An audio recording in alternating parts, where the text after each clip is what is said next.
মেট্রোপলিতানো স্টেডিয়ামে অনুষ্ঠিত এক উত্তেজনাপূর্ণ লড়াইয়ে অ্যাটলেটিকো মাদ্রিদ এবং রিয়াল মাদ্রিদ মুখোমুখি হয় উয়েফা চ্যাম্পিয়ন্স লিগের শেষ ১-৬ দ্বিতীয় লেগে। প্রথম লেগে রিয়াল মাদ্রিদ ২-১ গোলে এগিয়ে থাকলেও দ্বিতীয় লেগে অ্যাটলেটিকো মাদ্রিদ নিজেদের মাঠে মরিয়া লড়াই চালিয়ে ১-০ গোলে জয় ছিনিয়ে নেয়, ফলে সমগ্র স্কোরলাইন দাঁড়ায় ২-২। এক মুহূর্তের জন্য দর্শকরা চোখ সরানোর সাহস পাননি, কারণ যে কোনো মুহূর্তে ম্যাচের ভাগ্য বদলে যেতে পারত।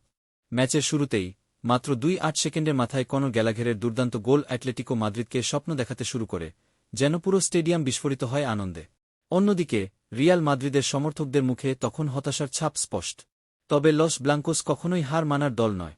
৭-০তম মিনিটে রিয়াল মাদ্রিদের তারকা ভিনিসিয়াস জুনিয়র একটি পেনাল্টি মিস করেন, যা যেন এক হৃদয়বিদারক মুহূর্ত হয়ে দাঁড়ায় রিয়াল ভক্তদের জন্য। এক নিঃশ্বাসে তাকিয়ে থাকা হাজারো চোখ নিমেষেই হতাশায় ডুবে যায়।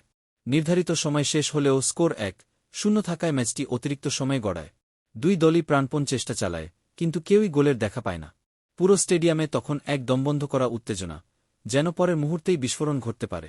অবশেষে ম্যাচটি গড়ায় সেই ভয়ঙ্কর ও নাটকীয় পেনাল্টি শুটআউটে, যেখানে ন্যায়কোচিতভাবে রিয়াল মাদ্রিদ ৪-২ গোলে জয় ছিনিয়ে নিয়ে কোয়ার্টার ফাইনালে নিজেদের স্থান নিশ্চিত করে।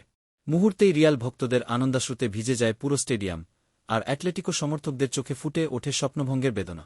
এই জয়ের ফলে রিয়াল মাদ্রিদ কোয়ার্টার ফাইনালে মুখোমুখি হবে ইংলিশ জায়ান্ট আর্সেনালের বিরুদ্ধে। এটি শুধু আরেকটি ম্যাচ নয়, বরং প্রতিশোধ ও গৌরবের লড়াই হতে যাচ্ছে, কারণ রিয়াল মাদ্রিদ এখনও পর্যন্ত মিকেল আর্তেতার দলের বিপক্ষে জয়লাভ করতে পারেনি। এবার কি ইতিহাস বদলাবে, নাকি আবারও কষ্টের গল্প লিখবে রিয়াল? ফুটবল বিশ্ব অধীর আগ্রহে অপেক্ষায়।